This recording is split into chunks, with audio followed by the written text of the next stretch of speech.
AC voltage alternate current जो हम अपने घरों में हमारे वोल्टेज आता है उसे चेक करने के लिए हम यहाँ यूज़ करते हैं। हम इसे 200 पे सेट करेंगे तो हमारे घरों में 220 या 200 के लगभग का वोल्टेज आता है।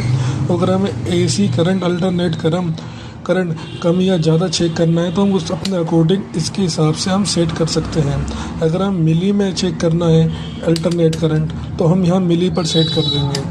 मिली का मतलब होता है छोटा, यानी कि 1 वोल्टेज 1 अल्टरनेट